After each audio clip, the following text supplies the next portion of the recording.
So I bought a little forklift. This is a Komatsu fg25.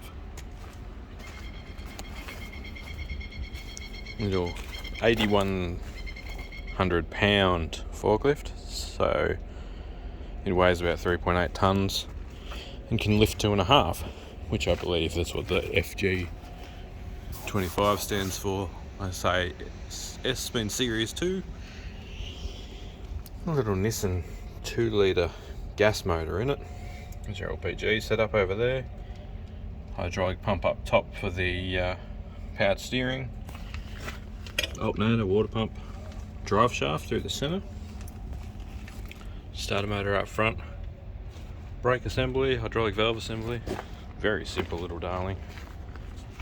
Big hydraulic pump in the back, which I believe is for the transmission and the lift. So it is a forward reverse transmission that is completely hydraulic, which is great. It's only got little wheels, got good tines and stuff. I got it stuck the other day and made a mistake and pulled on the front of the mast cage there. I didn't think I was going to pull as hard as I did to get it out, but yeah, should have been around the mast really, but live and learn. Just bend that back with a come along. But today's problem, when you just got this beast, you've got a water leak. I believe we can swing this out of our way.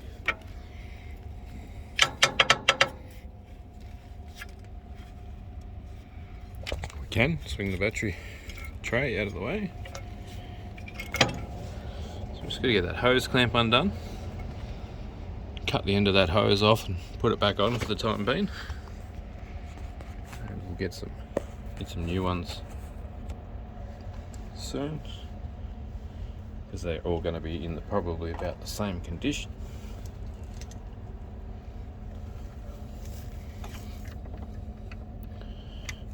I noticed it had a bit of liquid underneath it, and I panicked. I thought it was oil. It turned out it was only an 8mm. And of course, because it's Tasmania in spring, it's raining. There it is, 5/16.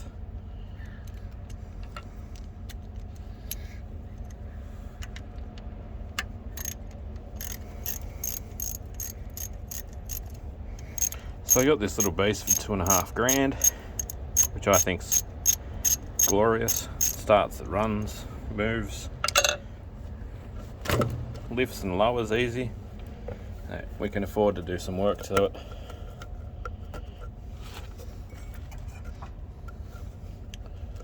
It's leaking out of here.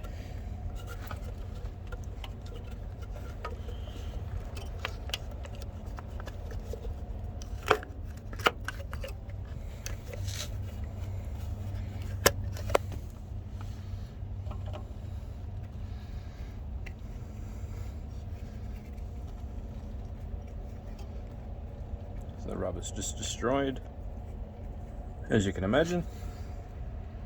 It's possibly older than I am.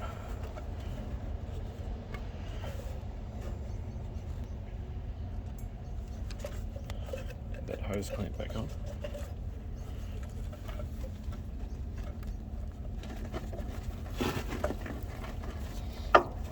It was at operating temp when it started leaking, so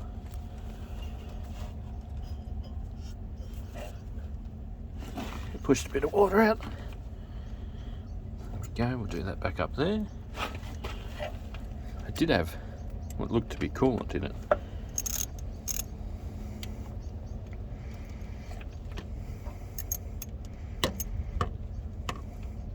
It's proper raining. I don't want to drive it and damage it. It's lasted this long, we can't go and damage it straight away now.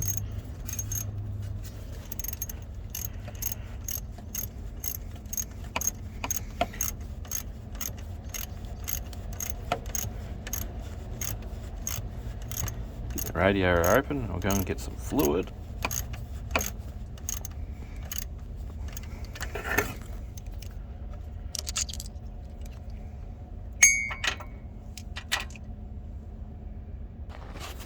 Alright, so we'll stick the battery back in. And it goes positive into there.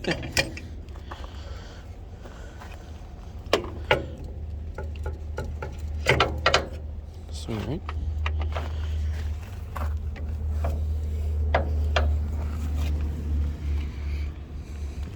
Probably do with another earth, to be honest. Does have a clamp for that, which you'll need to go back on.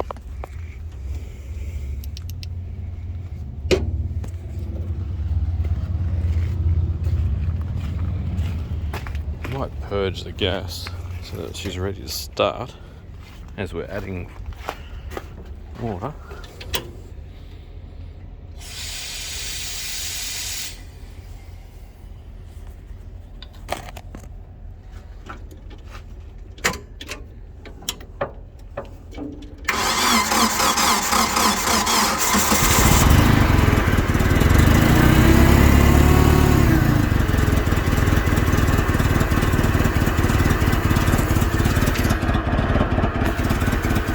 As you can see, it starts pretty easy. Right, let's get this engine cover shut.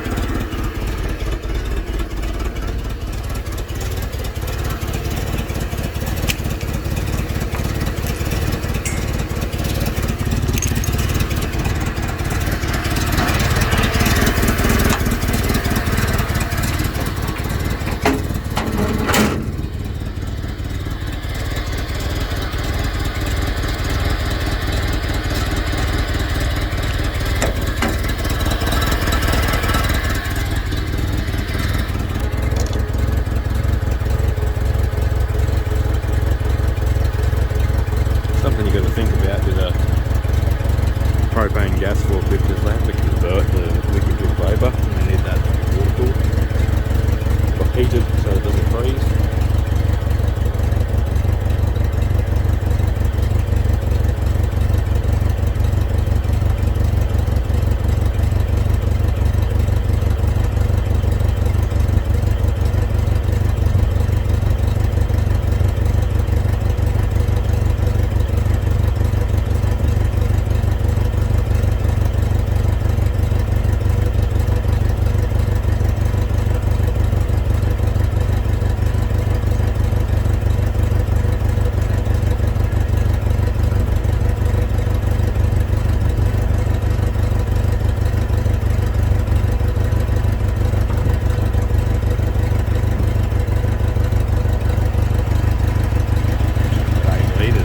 Decent radiator on it.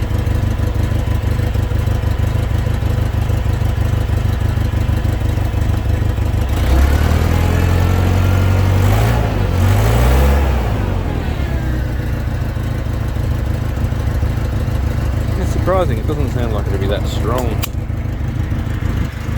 at idle.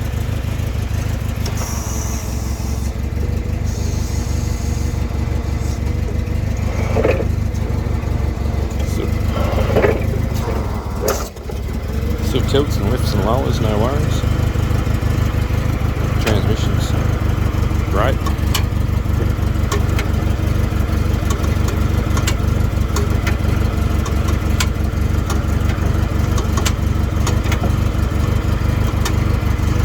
As soon as you click it, it's in the next gear. It's forward or reverse. Something we do have to do is address the brakes. The brake after cylinder there, absolutely no feedback, you can't feel a single thing, but it has fluid in it. I don't know whether it's just popped the seal on the end blades shaft. I'll see if we can get a reboot for that. There's a switch on it for some reason. Someone might have had brake lights. It's either going to be a cylinder up here or a cylinder down the bottom that's failed. Cable brakes still work on the handbrake.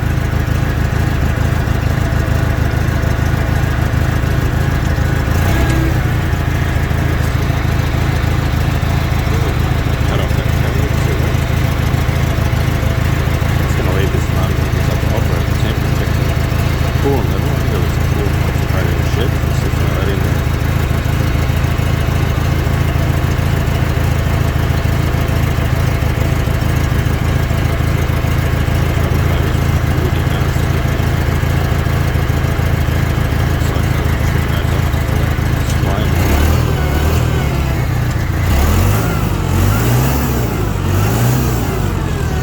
Like a motorbike shop is the best place to get yourself cable made, so mate, on site.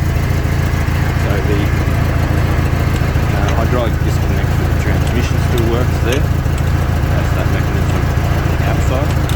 This one's just a brake pedal, which should leave your forking drive. So say you've got a little bit of incline, you want to stop on it, but then not have a slow take-off or a rollback. That fixes that. As soon as it's ran, it might look a bit super cheap. The greases. See the water up there. Some of the greases, just a little squirt for it, wash it all off. And after the grease, get them chains into lubes because they're all very dry. Get the grease gun out and run over it. So we might make a video on the cleanup, and then we'll make a video on the lube, I guess. Yeah. Looking for one of these. They're a stout little unit. Definitely very solid. I think I might need to get some bigger tyres for the rear. Might see if we can get a wider band style tyre like this. Make it hang out of the arches. Go up to the tyre guys and see what they reckon. So I'm getting some warmth in the radiator system there.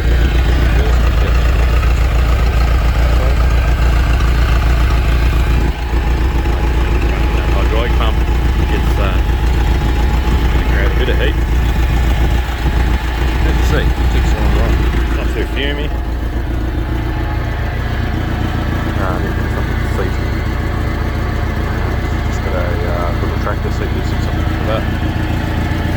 Temperature gauge and the oil gauge for the oil temp gauge for the transmission back work. Charge me if the oil pressure light work. That button's for maybe a horn. I don't require a horn because it's only going to be on my personal site, so it's not OHS compliant as such. Yeah, it doesn't seem to leak any oil at all. Set up so petrol. Well, stale smelling old crap in there. Yeah, my leg is done it for a bit. Shoot off, go get some degrees and clean it up so it looks like it's cleaned up.